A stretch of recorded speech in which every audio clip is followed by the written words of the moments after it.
Chapter 27. And when it was determined that we should sail into Italy, they delivered Paul and certain other prisoners unto one named Julius, a centurion of Augustus' band.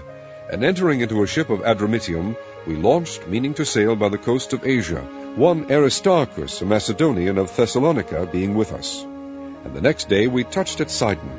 And Julius courteously entreated Paul, and gave him liberty to go unto his friends to refresh himself. And when we had launched from thence, we sailed unto Cyprus, because the winds were contrary. And when we had sailed over the sea of Cilicia and Pamphylia, we came to Myra, a city of Lycia. And there the centurion found a ship of Alexandria sailing into Italy, and he put us therein. And when we had sailed slowly many days, and scarce were come over against Cnidus, the wind not suffering us, we sailed under Crete, over against Salmone.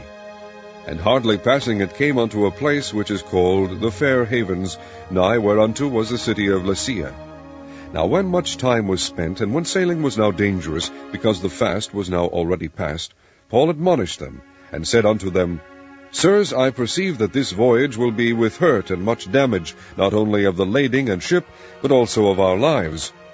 Nevertheless the centurion believed the master and the owner of the ship more than those things which were spoken by Paul. And because the haven was not commodious to winter in, the more part advised to depart thence also, if by any means they might attain to Phoenice, and there to winter, which is an haven of Crete, and lieth toward the southwest and northwest. And when the south wind blew softly, supposing that they had obtained their purpose, loosing thence they sailed close by Crete. But not long after there arose against it a tempestuous wind called Euroclydon. And when the ship was caught and could not bear up into the wind, we let her drive. And running under a certain island which is called Clauda, we had much work to come by the boat, which when they had taken up, they used helps, undergirding the ship, and fearing lest they should fall into the quicksands, strake sail, and so were driven. And we being exceedingly tossed with a tempest, the next day they lightened the ship. And the third day we cast out with our own hands the tackling of the ship. And when neither sun nor stars in many days appeared, and no small tempest lay on us, all hope that we should be saved was then taken away.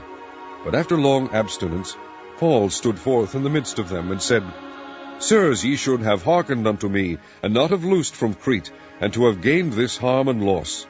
And now I exhort you to be of good cheer, for there shall be no loss of any man's life among you, but of the ship.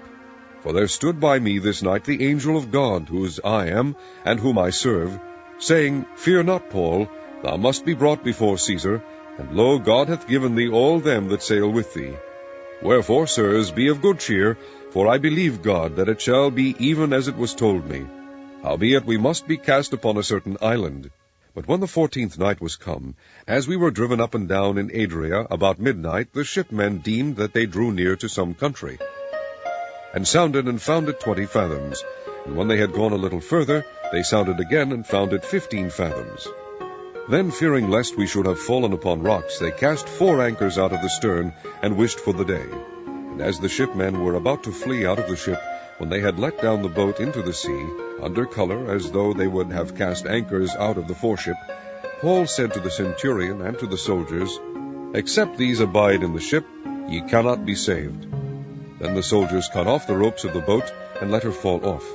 And while the day was coming on, Paul besought them all to take meat, saying, This day is the 14th day that ye have tarried and continued fasting, having taken nothing. Wherefore I pray you to take some meat, for this is for your health, for there shall not an hair fall from the head of any of you. And when he had thus spoken, he took bread, and gave thanks to God in presence of them all, and when he had broken it, he began to eat.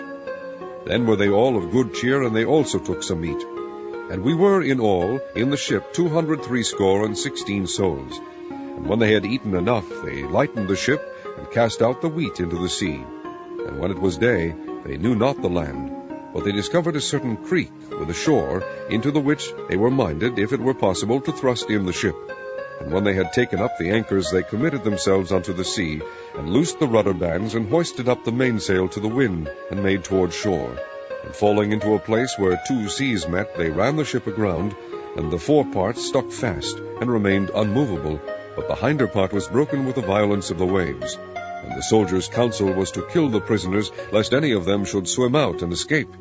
But the centurion, willing to save Paul, kept them from their purpose, and commanded that they which could swim should cast themselves first into the sea and get to land, and the rest, some on boards and some on broken pieces of the ship. And so it came to pass that they escaped all safe to land.